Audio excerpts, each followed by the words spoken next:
Viral na viral, kagulat world. Bago pa man sumabak sa kanyang unang laban sa Lexus Birmingham Open, pinag-uusapan na ngayon sa social media ang pagdating ni Alex Ayala sa England at ang kanyang unang practice session sa grass courts ng Birmingham. Mula sa official clips hanggang sa fan reactions, muling nabuhay ang excitement ng buong tennis community para sa pagbabalik ng Pinay sensation sa damuhan. Sa mga kumakalat na video, makikita si Alex na agad nag-adjust sa mabilis na surface. Kita ang kanyang matitinding forehand, mabilis na galaw sa baseline, at kumpiyansang mga volley habang naghahanda para sa kanyang grass season campaign. Ngunit higit pa sa kanyang laro ang naging usap-usapan. Isang simpleng fan interaction ang naging viral nang may nag-abot umano ng ding-dong bilang simbolo ng suportang Pinoy kahit nasa kabilang panig ng mundo siya. Maliit na bagay para sa iba. Pero para sa maraming Pilipino, isa itong nakakaantig na paalala na saan man magpunta si Alex, dala niya ang pagmamahal ng bayan.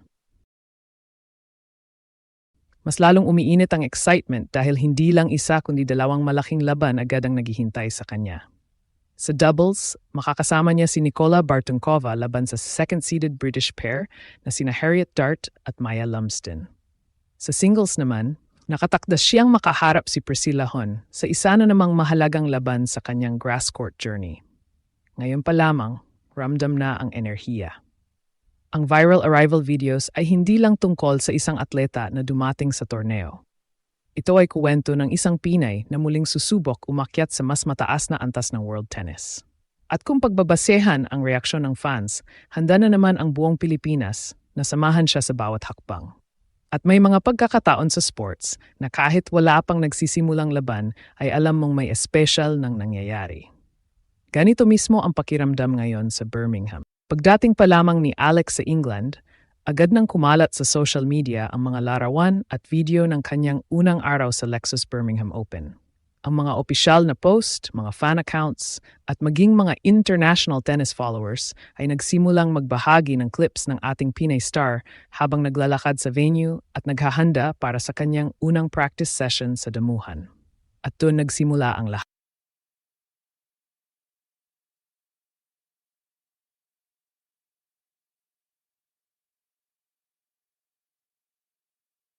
Nakalipas ay nakikipagbakbakan si Alex sa clay courts ng Europa. Ibang-iba ang dynamics ng clay kumpara sa grass. Mas mabagal ang bola sa clay, mas mahaba ang rallies, at mas maraming pagkakataon para makarecover sa depensa. Ngunit sa grass, isang maling hakbang lang, maaring matapos agad ang punto. Kaya naman lahat ng mata ay nakatutok kung paano siya mag-adjust. At based sa mga viral clips, maraming fans ang natuwa sa kanilang nakita. Mabilis ang kanyang movement, malinis ang kanyang footwork.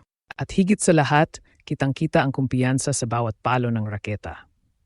Habang ang ibang manlalaro ay nangangapa pa sa transition mula clay papuntang grass, si Alex ay agad na nakahanap ng ritmo.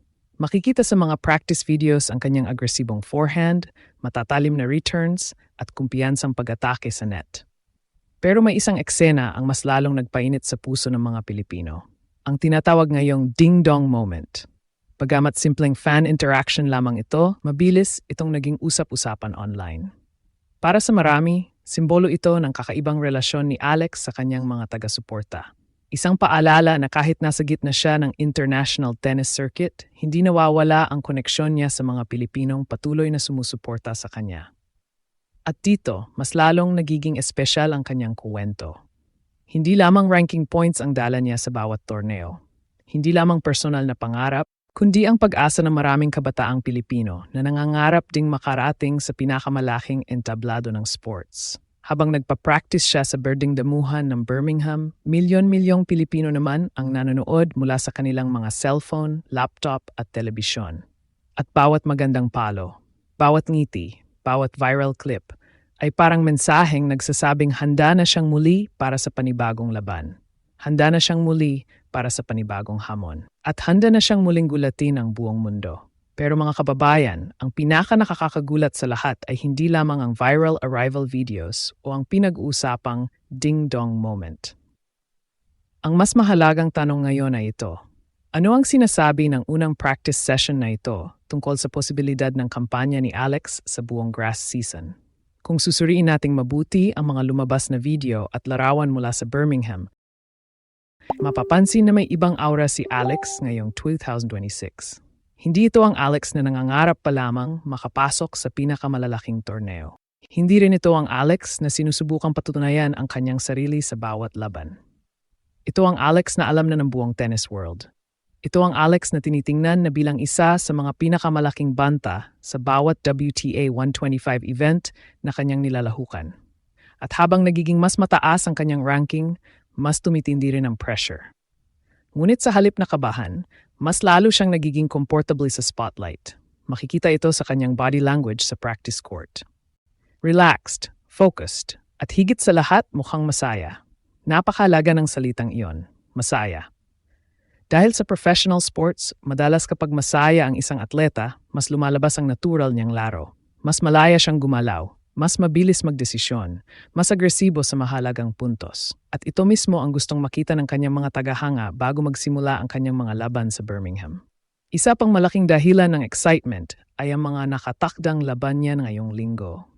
Sa doubles, makakasama niya si Nikola Bartunkova laban sa second-seeded British duo na sina Harriet Dart at Maya Lumsden. Sa singles naman, naghihintay si Priscilla Hon, isang kalabang pamilyar na rin kay Alex matapos ang kanilang mga nakaraang paghaharap.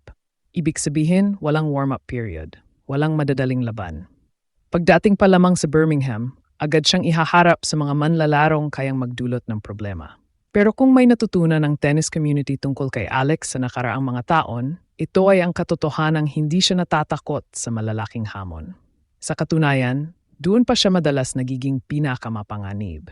Kapag mas malaki ang pangalan ng kalaban, kapag mas malakas ang crowd, kapag mas mabigat ang pressure, doon natin madalas nakikita ang pinakamahusay na bersyon ni Alex. Kaya hindi nakapagtataka kung bakit ang simpleng practice video ay umani ng napakalaking atensyon online. Hindi lamang ito dahil sikat siya, hindi lamang ito dahil Pinay siya, kundi dahil alam ng mga tao na bawat practice swing ngayon ay maaring maging simula ng isang malaking breakthrough sa mga susunod na linggo. Habang papalapit ang Wimbledon, bawat torneo ay nagiging mahalaga. Bawat panalo ay dagdag kumpiyansa. Bawat magandang performance ay dagdag momentum. At bawat viral moment ay nagpapaalala sa mundo na may isang Filipina star na patuloy na umaakyat sa pinakamataas na antas ng tennis. Kaya habang pinag-uusapan ng social media ang kanyang pagdating, ang kanyang mga practice shots at maging ang nakaka-good vibes na ding-dong moment, si Alex ay malamang nakatutok lamang sa isang bagay. Ang manalo, ang mag-improve, at ang ipakita sa buong mundo na ang grass season na ito ay maaring maging isa sa pinakamahalagang kabanata ng kanyang karera.